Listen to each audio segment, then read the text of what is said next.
ಕುಂಭ ರಾಶಿಯವರಿಗೆ ಸೆಪ್ಟೆಂಬರ್ ತಿಂಗಳಲ್ಲಿ ಯಾರು ಊಹೆ ಮಾಡದೇ ಇರುವಂತ ಕೆಲವು ಘಟನೆಗಳು ನಡೆಯುವಂತ ಸಾಧ್ಯತೆಗಳಿದೆ. ಕುಂಭ ರಾಶಿಯವರ ಅದೃಷ್ಟದ ಚಕ್ರ ಈಗ ತಿರುಗ್ತಾ ಇದೆಯಾ? ಸೆಪ್ಟೆಂಬರ್ ತಿಂಗಳಲ್ಲಿ ಕುಂಭ ರಾಶಿಯವರಿಗೆ ಯಾವ ಶುಭ ಫಲಗಳು ಕಾದಿದೆ?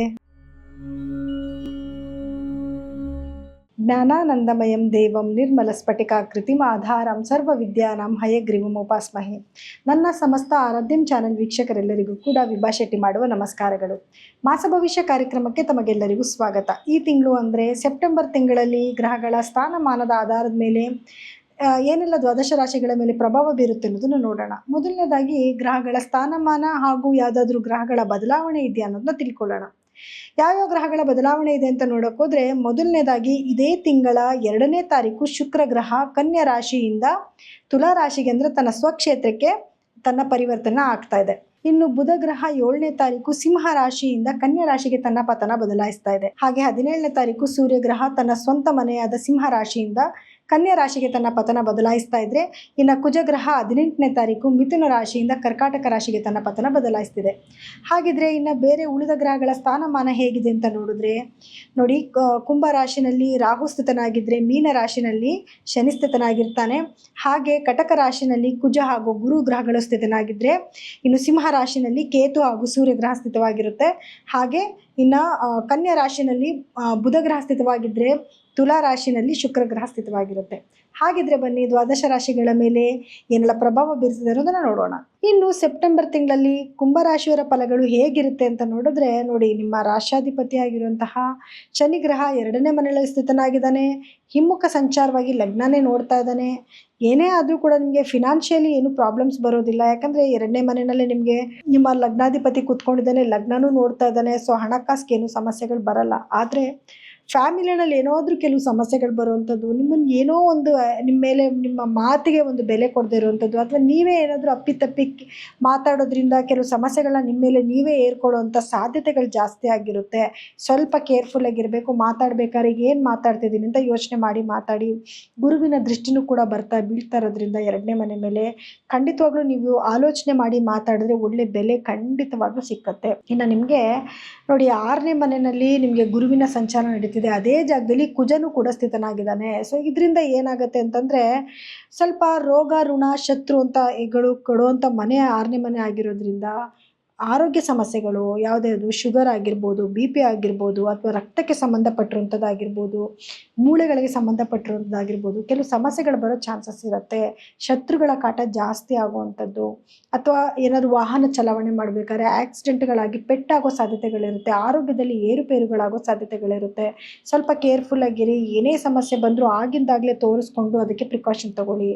ಒಳ್ಳೆಯದೇನು ಆಗೋದೇ ಇಲ್ವಾ ಅಂದರೆ ಖಂಡಿತ ಒಳ್ಳೆಯದು ಕೂಡ ಆಗುತ್ತೆ. ನೀವೇನಾದರೂ ಗೌರ್ಮೆಂಟ್ ಕೆಲಸಗಳಿಗೆ ಪ್ರಯತ್ನ ಪಡ್ತಿದ್ರೆ, ಸ್ಪೆಷಲಿ ನೀವೇನಾದರೂ ಪೊಲೀಸ್ ಕೆಲಸಗಳಿಗೆ ಸಂಬಂಧಪಟ್ಟಿದ್ದ ಕೆಲಸಗಳನ್ನ ಪಡಿತಾ ಏನಾದರೂ ನಿರೀಕ್ಷೆ ಮಾಡ್ತಾ ಇದ್ರೆ ಅದಕ್ಕೆ ಉತ್ತಮವಾದ ಸಮಯ ಆಗಿರುತ್ತೆ. ಜೊತೆಗೆ ನೀವೇನಾದರೂ ಕಾಂಪಿಟೇಟಿವ್ ಎಕ್ಸಾಮ್ಸ್ ಬರೀತಿದ್ರೆ ಅದರಲ್ಲಿ ವಿನ್ನಿಂಗ್ಸ್ ಆಗುವಂಥ ಸಾಧ್ಯತೆಗಳು ಜಾಸ್ತಿ ಇರುತ್ತೆ. ಯಾರೆಲ್ಲ ಜಿಮ್ ಇನ್ಸ್ಟ್ರಕ್ಟರ್ ಆಗಿರ್ತಾರೆ ಅವರೆಲ್ಲರಿಗೂ ಕೂಡ ಒಳ್ಳೆಯ ಸಮಯನೇ ಇದಾಗಿರುತ್ತೆ. ಇನ್ನು ನಿಮಗೆ ನೋಡಿ, 7ನೇ ಮನೆಯಲ್ಲಿ ಕೇತು ಮತ್ತು ಸೂರ್ಯ ಗ್ರಹಗಳು ಸ್ಥಿತವಾಗಿರೋದ್ರಿಂದ ಸ್ವಲ್ಪ ಗಂಡ ಹೆಂಡತಿ ಮಧ್ಯದಲ್ಲಿ ಭಿನ್ನಾಭಿಪ್ರಾಯಗಳು ಜಾಸ್ತಿ ಆಗುತ್ತೆ. ಅದರಲ್ಲೂ ಸೂರ್ಯನೂ ಬೇರೆ ಕೂತ್ಕೊಂಡಿರೋದ್ರಿಂದ ನಿಮ್ಮ ಸ್ಪೌಸ್ ಯಾರು ಇರ್ತಾರೆ ಅವ್ರಿಗೆ ಸ್ವಲ್ಪ ಕೋಪ ಜಾಸ್ತಿ ಆಗೋದು, ನಿಮ್ಗೆ ತಿರುಗಿಸಿ ಏನೋ ಮಾತಾಡೋದು, ಅದರಿಂದ ನಿಮ್ಮ ಮನಸ್ಸಿಗೂ ಸ್ವಲ್ಪ ನೋವಾಗುವಂಥದ್ದು, ಅಥವಾ ಅವರ ಆರೋಗ್ಯದಲ್ಲೂ ಸ್ವಲ್ಪ ಏರುಪೇರುಗಳಾಗೋ ಚಾನ್ಸಸ್ ಇರುತ್ತೆ. ಆಪ್ರೇಷನ್ಗಳಾಗೋದು, ಮೂಳೆಗೆ ಏನಾದರೂ ಪೆಟ್ಟಾಗೋದು, ಈ ಸಮಸ್ಯೆಗಳನ್ನ ಎದುರಿಸ್ಬೇಕಾಗಿ ಬರುತ್ತೆ. ದಯವಿಟ್ಟು ಏನೇ ಸಮಸ್ಯೆ ಬಂದರೂ ಆಗಿಂದಾಗಲೇ ತೋರಿಸ್ಕೊಳ್ಳಿ. ಪ್ರಿಕಾಷನ್ ಅಂತ ಮೊದಲೇ ನಾನು ಹೇಳ್ಕೊಡುವಂಥ ಕೆಲವೊಂದು ರೆಮಿಡೀಸ್ನ ನೀವು ಮಾಡ್ಕೊಂಡೋಗಿ. ಕೊನೆವರೆಗೂ ವಿಡಿಯೋ ನೋಡಿದಾಗ ಲಾಸ್ಟಲ್ಲಿ ನಾವು ಅದಕ್ಕೆ ರೆಮಿಡೀಸ್ ಕೂಡ ಹೇಳ್ಕೊಡ್ತೀವಿ. ಆ ರೆಮಿಡೀಸ್ನ ಮಾಡ್ಕೊಳ್ಳೋದ್ರಿಂದ ಮುಂದಾಗೋ ಅನಾಹುತನ ನೀವು ಇವಾಗಲೇ ತಪ್ಪಿಸ್ಕೋಬೋದು. ಇನ್ನು 8ನೇ ಮನೆ ಅಂತ ಬಂದಾಗ 8ನೇ ಮನೆ ಅಧಿಪತಿ 8ನೇ ಮನೆಯಲ್ಲೇ ಸ್ಥಿರವಾಗಿ ಕೂತ್ಕೊಂಡಿರೋದ್ರಿಂದ ಖಂಡಿತವಾಗ್ಲೂ ನಿಮಗೆ ಯಾವುದಾದ್ರೂ ಮೂಲದಿಂದ ಹಣ ಹುಡ್ಕೊಂಡು ಬರುವಂಥದ್ದು, ಕೈ ತಪ್ಪೋಗಿದ್ದ ಹಣ ನಿಮ್ಮ ಕೈ ಸೇರುವಂಥದ್ದು, ಅಥವಾ ಪಿತ್ರಾರ್ಜಿತ ಆಸ್ತಿ ಬರುವಂಥದ್ದು ಎಲ್ಲನೂ ಕೂಡ ನೀವು ನಿರೀಕ್ಷೆ ಮಾಡ್ಬೋದು. ಇನ್ನು 9ನೇ ಮನೆ ಅಂತ ಬಂದಾಗ 9ನೇ ಮನೆ ಅಧಿಪತಿನೂ ಕೂಡ ಅದೇ ಮನೇಲಿ ಕೂತ್ಕೊಂಡಿರೋದ್ರಿಂದ ಒಂದು ಅದೃಷ್ಟದ ಬಾಗಿಲು ತೆರೆದಂಗೆ. ಯಾವುದಾದ್ರೂ ವಿಚಾರಗಳಲ್ಲಿ ನಿಮಗೆ ಅದೃಷ್ಟಕರ ರೀತಿಯಲ್ಲಿ ನೀವು ಅಂದ್ಕೊಂಡಿರ್ತೀರ ಯಾವುದೂ ಬರೋದೇ ಇಲ್ಲ, ಇದು ಕೈ ಬಿಟ್ಟು ಹೋಯ್ತು ಅಂದ್ಕೊಳ್ಳೋದೆಲ್ಲ ನಿಮ್ಮ ಕೈಗೆ ಸಿಗೋವಂಥದ್ದು, ಅಥವಾ ಒಳ್ಳೊಳ್ಳೆ ಕೆಲಸಗಳು ನಿಮ್ಮನ್ನು ಹುಡ್ಕೊಂಡು ಬರುವಂಥದ್ದು, ಅದನ್ನು ಮಾಡಿದ್ರೆ ಒಳ್ಳೆ ಲಾಭನೂ ಕೂಡ ನಿಮ್ಗೆ ಸಿಗ್ತಾ ಹೋಗ್ತಾ ಇರುತ್ತೆ. ಇನ್ನು 10ನೇ ಮನೆಗೂ ಗುರುದೃಷ್ಟಿ ಬೀಳ್ತಾ ಇರೋದ್ರಿಂದ ಏನಾಗುತ್ತೆ, ಕೆಲಸದಲ್ಲಿ ಅಭಿವೃದ್ಧಿ, ವ್ಯಾಪಾರದಲ್ಲಿ ಅಭಿವೃದ್ಧಿ ಆಗೋಕ್ಕೆ ಶುರು ಆಗುತ್ತೆ. ಏನು ಕೆಲಸಕ್ಕೆ ಕೈ ಇಟ್ಟರು ಕೂಡ ಆ ಕೆಲಸದಲ್ಲಿ ಸಕ್ಸಸ್ ಬರೋದಕ್ಕೆ ಶುರು ಆಗುತ್ತೆ. ಹಾಗೆ ನಿಮಗೆ 12ನೇ ಮನೆಗೆ ಗುರುದೃಷ್ಟಿ ಬೀಳ್ತಾ ಇರೋದ್ರಿಂದ ಯಾವುದೇ ಒಂದು ನಿಮಗೆ ಫಾರಿನ್ ಟ್ರಿಪ್ಸ್ಗೆ ಹೋಗಬೇಕು ಅಂದ್ಕೊಂಡ್ರೆ, ಎಜುಕೇಷನ್ ಪರ್ಪಸ್ಗೆ ಹೋಗಬೇಕು ಅಂದ್ಕೊಂಡ್ರೆ, ಟ್ರಾವೆಲ್ ಮಾಡೋದಕ್ಕೆ ತುಂಬ ಒಳ್ಳೆ ಸಮಯ ಕೂಡ ಇದಾಗಿರುತ್ತೆ. ಸೊ ಓವರಾಲ್ ಆಗಿ ನೋಡಿದಾಗ ಕುಂಭರಾಶಿಯವರಿಗೆ ಸ್ವಲ್ಪ ಒಳ್ಳೇದು ಜಾಸ್ತಿ ಇದೆ, ಕೆಲವೊಂದು ನೆಗೆಟಿವಿಟಿ ಇದೆ. ಪರಿಹಾರ ಏನು ಮಾಡ್ಕೋಬೇಕು ಅಂತ ನೋಡಿದ್ರೆ ನೋಡಿ, ಮೊದಲನೇದಾಗಿ ನೀವು ಶನಿ ಗ್ರಹದ ಆರಾಧನೆ ಮಾಡ್ಕೊಳ್ಳೋದು, ಶನಿ ಗಾಯತ್ರಿ ಮಂತ್ರನ ಪ್ರತಿದಿನ ಜಪ ಮಾಡ್ಕೊಳ್ಳಿ. ಜೊತೆಗೆ ಕಾಗೆಗಳಿಗೆ ಆಹಾರ ಹಾಕೋದು, ನಿರ್ಗತಿಕರಿಗೆ ಶನಿವಾರ ಸೂರ್ಯಾಸ್ತದ ನಂತರ ಸ್ವಲ್ಪ ದಾನ ಧರ್ಮ ಮಾಡುವಂಥದ್ದು, ಗಣಪತಿ ಧ್ಯಾನ, ಕೇತು 8ನೇ ಮನೇಲಿದ್ದಾನೆ ಅಂತ ಹೇಳಿದೆ ಅಲ್ವಾ, ಗಣಪತಿ ಧ್ಯಾನ ಜಾಸ್ತಿ ಮಾಡ್ಕೊಳ್ಳಿ. ಬೀದಿ ನಾಯಿಗಳಿಗೆ ಆಹಾರನ ಹಾಕಿ, ಸೂರ್ಯ ಗ್ರಹಕ್ಕೆ ಅಂದರೆ ನೀವು ಪ್ರತಿದಿನ ಸೂರ್ಯನಿಗೆ ಅರ್ಘ್ಯ ಕೊಡೋದು, ಆದಿತ್ಯ ಹೃದಯ ಪಠನೆ ಮಾಡ್ಕೊಳ್ಳೋದು, ಇದೆಲ್ಲದರಿಂದನೂ ಕೂಡ ಆಗುವಂಥ ಮೇಜರ್ ಪ್ರಾಬ್ಲಮ್ಸ್ನ ನೀವು ಕಡಿಮೆ ಮಾಡ್ಕೋಬೋದು. ಇನ್ನು ಇದಾಗಿತ್ತು ದ್ವಾದಶ ರಾಶಿಗಳ ಈ ತಿಂಗಳ ಒಂದು ಭವಿಷ್ಯ. ಆದರೂ ಕೂಡ ನಿಮ್ಮ ದಶಾಭುಕ್ತಿ ಆಗಿರ್ಬೋದು, ಗ್ರಹಗಳ ಸ್ಥಾನಮಾನ ಆಗಿರ್ಬೋದು, ಅದೆಲ್ಲ ಬಹಳ ಬಹಳ ಮುಖ್ಯ ಆಗಿರುತ್ತೆ.